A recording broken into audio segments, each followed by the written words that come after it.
I'm joined now by the COO of Georgia's Secretary of State's office, Gabe Sterling. Thank you so much for joining me. Really appreciate it. Glad to be here, Kristen.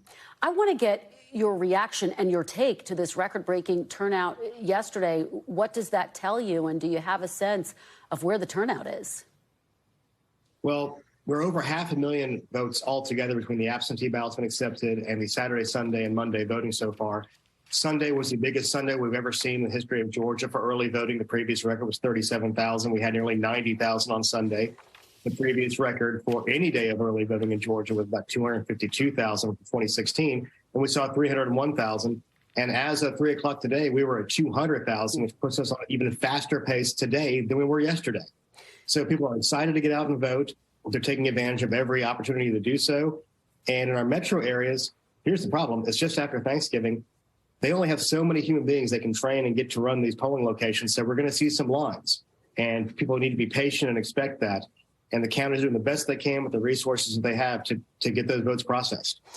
So just to put a fine point on this, do you expect to see record-breaking turnout overall once all the votes are cast? Well, it depends on when you do apples to apples. 2021 was a very unique runoff with 2 Senate races. And I think every dollar in America, from Democrats, Republicans, independents alike, all being funneled into one state for one get it out the vote sale 2 months after the initial election.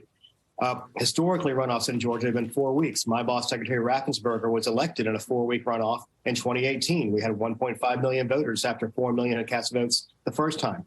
And let's face it, the Secretary of State's race isn't quite as exciting. It isn't going to get nearly as much money as the United States Senate race. So we anticipate seeing a record for a 4-week turnout. We will not reach the 4.5 million because we only had 4 million in the general election this time in 2022. I want to get your thoughts. Of course, we know folks were voting on Saturday, and that is after a lawsuit the Georgia Supreme Court ruled on last week, allowing people to vote on Saturday. Did you agree with the judge's ruling? Was that the right call? Well, it's one of those kind of things where I'm not a lawyer, but I asked lawyers, and I said, this says you can't have Saturday voting after a Thursday holiday. And they said, yes, it does. So we don't get the benefit of the doubt of interpreting law. It's black letter law, so we said we're going to not allow voting on Saturday, even though we anticipated we would be doing that until it was pointed out to us actually by a Democrat attorney. And then they sued, which is their right to do. They went to a Fulton County judge who said, I'm going to take this interpretation. Our lawyers didn't agree with their interpretation. We feel like ours was still probably the best one for the entire law. But the judge made a decision. The appeals court and Supreme Court said, we're not going to stop the stay of that. We're not going to stay that decision. So as soon as that was done, we worked with the counties to give the best available Saturday voting that counties wanted to.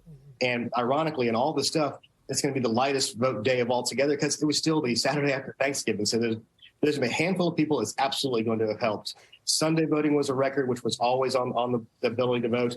And even Tuesday and Wednesday of last week, counties could have voted. Only one county out of 159 did it. That was Douglas County on Tuesday and Wednesday. The Cobb County, one of our largest counties, opened one location on Saturday or on Wednesday and had 4,000 people vote. There's always an appetite to vote, and we want to make sure there's many legal options available to people to do so. So just to follow up with you, I mean, you're saying that legally you had been advised that people couldn't vote on Saturday, but once that judge made that ruling, you worked hard to make sure that voting was accessible. In retrospect, are you glad that people had that extra day to vote?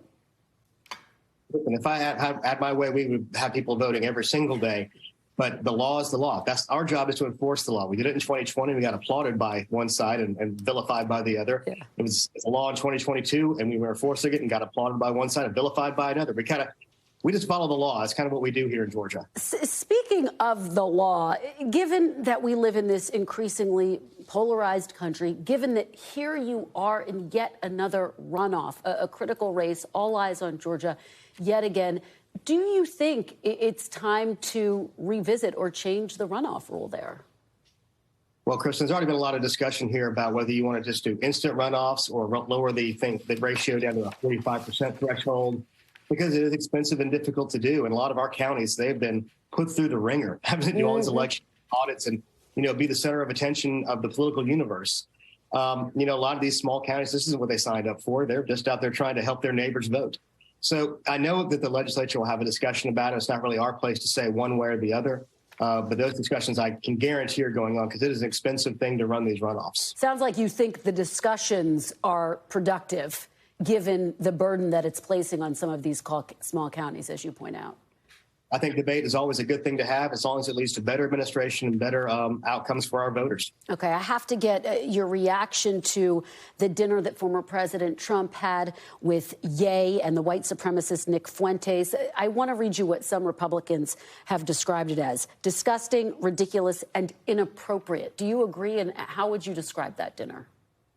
I think those are all pretty good adjectives. I mean, look. What's your adjective? What adjective would you use?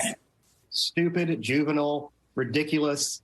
I mean, it's dangerous. You can't normalize these kind of situations. And I find it very difficult to believe that a person with white Secret Service protection doesn't have an idea who's coming to dinner or who these people are. It defies reason. It defies rationality. And eventually, I believe that we will get to a point where we're not going to care who he has dinner with. All right, we will leave it on that point. Chief Operating Officer in the Secretary of State's office, Gabe Sterling, thank you so much for joining me on what I know is another very busy day for you. Thanks for watching our YouTube channel. Follow today's top stories and breaking news by downloading the NBC News app.